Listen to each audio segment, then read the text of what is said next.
رمضان شریف قریب آ رہا ہے، اپنے اللہ سے صلح کر لو. بولو سب رمضان شریف کے روزے رکھو گے نا انشاءاللہ؟ یاد رکھیے تراویح پوری پڑھیے، رمضان شریف میں روزے رکھیے، عبادت کیجئے. رمضان شریف کی پہلی رات آتی نا، پہلی رات رمضان شریف کی پہلی رات، تو عرش کے نیچے سے ہوا چلتی ہے رحمت کی، اور اللہ تعالیٰ اس دن اپنے بندوں کو پیار سے دیکھتا ہے، اور جس پر رحمت کی نظر اس دن پڑ جاتی ہے اللہ اس کو جنتی بنا دیتا ہے. روزہ مت چھوڑنا. اور ایک بات یہ بھی یاد رکھنا، المعجم الاوسط میں یہ حدیث ہے کہ جو رمضان شریف میں ایک گناہ کرتا ہے اللہ اس کی 1 سال کی عبادت کو ضائع کر دیتا ہے. یعنی رمضان شریف میں اس لیے گناہ سے بچو. اس رمضان شریف میں گیم نہیں کھیلنا، فلمیں نہیں دیکھنا، گانے نہیں سننا.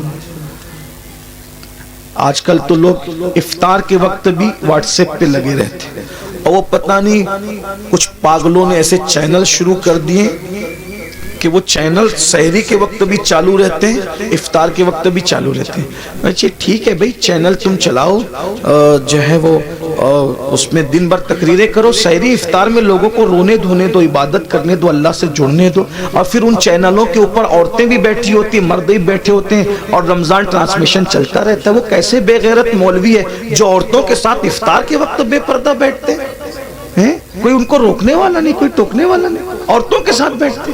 غور تو فرمائے، کوئی دین دھرم ہے؟ عورتوں کے ساتھ بیٹھ کے تم دین سکھاؤ گے؟ عورتوں کے ساتھ بیٹھنا کیا ہے؟ امام ابن الجوزی لکھتے ہیں کہ کسی نے کہا یا رسول اللہ اگر کوئی عورت کے ساتھ اکیلے بیٹھنا چاہے تو آپ کیا فرماتے ہیں؟ آقا فرماتے ہیں نہیں بیٹھنے کی اجازت ہے. کہا اگر عورت نیک اور مرد نیک ہو تو آقا فرماتے ہیں عورت اگر مریم جیسی نیک ہو اور مرد یحییٰ جیسا نیک ہو اور دونوں قرآن سیکھنے سکھانے کے لیے بیٹھیں تو بھی میں ان کو بیٹھنے کی اجازت نہیں دیتا. کون مریم ہے؟ سنگھار کر کے بے پردہ منہ کھول کر. پہلی بات کوئی شریف عورت اس طرح آئے گی؟ اب یہ عورتیں ہمیں دین سکھائیں گی، چینلوں پہ آ کے عورتیں دین سکھائیں گی. اور تمہیں بھی غیرت نہیں آتی افطار کے وقت روزے کی حالت میں عورتوں سے دین سیکھتے بیٹھے. لا الہ الا اللہ. کیا میرے بھائی، ام المومنین سیدہ عائشہ صدیقہ کی قرآن پڑھنے کی آواز بلند ہو گئی تو فاروق اعظم رضی اللہ تعالیٰ نے عرض کیا رسول اللہ امی جان عائشہ زور سے قرآن پڑھ رہی تھی، آواز گھر کے باہر جا رہی تھی. آقا نے فرمایا عائشہ عورت کی آواز بھی عورت ہے، زور سے قرآن نہ پڑھا کر. سارے مومنین کی ماں ان کو روک دیا کہ زور سے قرآن نہ پڑھو. یہ دین ہے، یہ دین کی پوترتا ہے، یہ دین کا تقدس ہے. سب پامال کیا. یہ افطار اور سحری کا وقت کیا ہے؟ اللہ تعالیٰ سحری اور افطار میں اپنے بندوں سے کہتا ہے کوئی مجھ سے روزی مانگنے والا؟ روزی مانگو میں تمہیں روزی دوں گا. مغفرت مانگنے والا؟ مغفرت مانگے گا مغفرت دوں گا. ہے کوئی مجھ سے نعمتیں مانگنے والا؟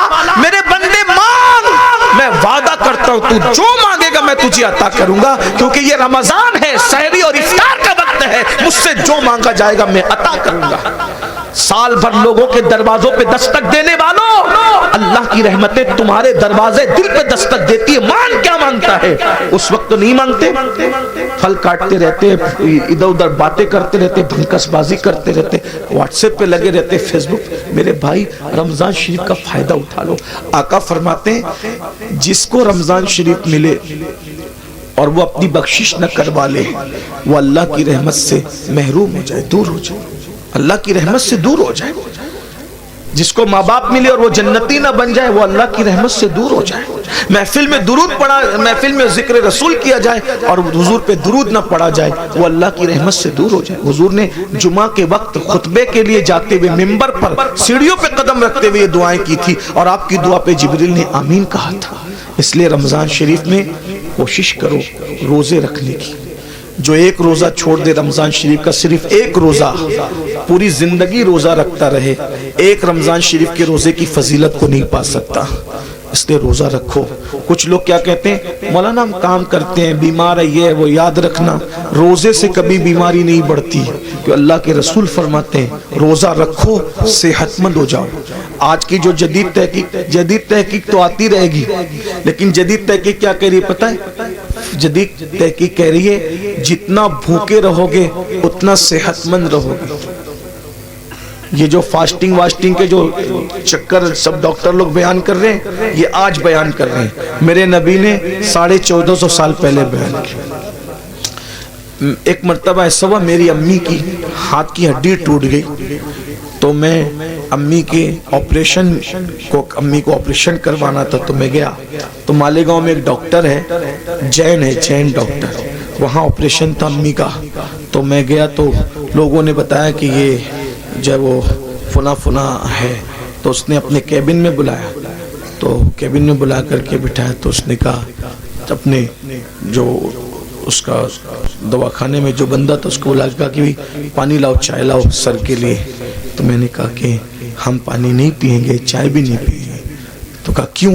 تو مجھے ایسا لگا کہ یہ جین ہے، اگر میں اس کو نہیں بتاؤں گا تو یہ کہیں بدگمان نہ ہو جائے، اسلام سے بدزن نہ ہو جائے کہ یار دیکھو یہ مسلمان لوگ ہماری چائے بھی نہیں پیتے۔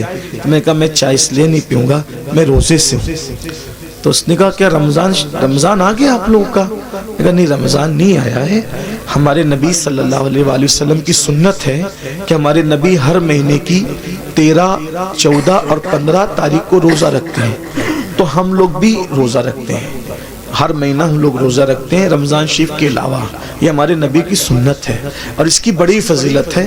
ہمارے نبی صلی اللہ علیہ وآلہ وسلم نے فرمایا کہ یہ جو روزے رکھتا ہے 3 روزے، تو اس کو پورا مہینہ روزہ رکھنے کا ثواب ملتا ہے، یعنی اگر جو مہینے میں 3 روزے رکھ لے، 13، 14، 15، اس کو ایام 20 کہتے ہیں، تو اگر 3 روزے رکھ لے تو پورا مہینہ وہ روزے دار شمار ہوگا، تو اس طرح ہم لوگ جب وہ 3 روزے رکھ کر پورا مہینہ ثواب کمانے کی لالچ میں روزہ رکھ لیتے ہیں۔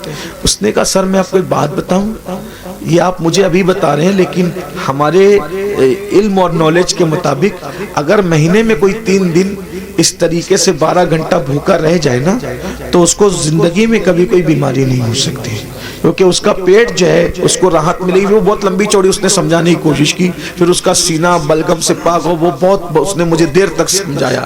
میں نے کہا یہ سب تو اپنی جگہ ہے، ہم اس لیے نہیں رکھتے، ہم صرف اس لیے رکھتے ہیں ہم نفع و نقصان کے سوداگر نہیں ہیں، محبوب نے کہہ دیا بس ہم نے کرنا ہے، ہمارا مزاج ہے، ہم مسلک عشق والے ہیں، ہم سوداگر ثواب کے بھی نہیں ہیں اور ہم سوداگر نفع و نقصان کے بھی نہیں ہیں، یاد رکھیے۔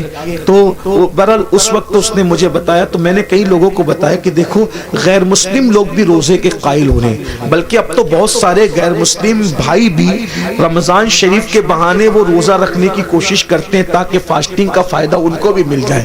لیکن ایک بات آپ کو بتاؤں، ہم سائنسی فائدہ حاصل کرنے کے لیے روزہ نہیں رکھتے، ہم تو یار کی رضا کے لیے رکھتے ہیں۔ اور میرا اللہ فرماتا ہے، آئے ہائے کیا بات کہی میرے اللہ نے، اللہ فرماتا ہے روزہ میرے لیے ہے اور میں ہی اس کی جزا ہوں، یعنی ہر نیکی کا ثواب ہوگا اور روزے کی اجر کیا ہے؟ ذات الہی کا دیدار ہوگا۔ اسی لیے آقا فرماتے ہیں روزے دار کو 2 خوشی ہے، 2 خوشی کیا؟ ایک افطار کے وقت اور لقائے رحمان کے وقت، یعنی اللہ کا دیدار نصیب ہوگا روزہ داروں کو، اللہ جنت میں روزہ داروں سے بے حساب ملے گا، بے حساب ان کو اپنا دیدار، اور بے حجاب اللہ ان کو اپنا دیدار عطا فرمائے گا، بے حجاب، بے پردہ۔ سوچو تو صحیح، جب اس کا نبی اتنا خوبصورت ہے تو اتنے خوبصورت نبی کو بنانے والا خدا کے حسن و جمال کا عالم کیا ہوگا؟ جب اس کا یوسف اتنا خوبصورت ہے تو یوسف کو بنانے والے خدا کے حسن و جمال کا عالم کیا ہوگا؟ کیا مزہ آئے گا جب اپنے اللہ کا جنت میں دیدار کریں گے۔ لیکن کون کرے گا؟ جو جنت میں جائے گا، جو جنت میں جائے گا ہی نہیں اس کا کیا حال ہوگا؟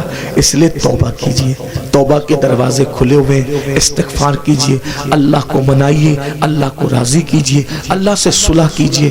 دیکھو اگر آخرت کی تیاری کرو گے تو بھی دنیا سے جانا ہے، نہیں کرو گے تو بھی دنیا سے جانا ہے، اللہ ناراض رہے گا، ہڈیاں بھی قبر میں پگھل جائے گی، کیڑے کھا لیں گے، سانپ بچھو ڈسیں گے، اور قیامت تک جو وہ سانپ بچھو ڈستے رہیں گے۔ اور اگر اللہ کو راضی کر لیا کفن بھی میلا نہیں ہوگا انشاءاللہ، کفن بھی میں اللہ کو راضی کر لو، روزے رکھو، فرائض واجبات پر عمل کرو، آج سے پہلے جو ہوا اس سے توبہ کر لو۔ اللہ تعالیٰ ہم سب کو توفیق عطا فرمائے۔ ہم سب توبہ کرتے ہیں سب مل کے، زندگی بدلیں گے انشاءاللہ۔ پہلا کام کیا کرنا ہے ابھی سے؟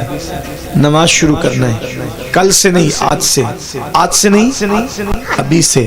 اور ابھی سے کیا؟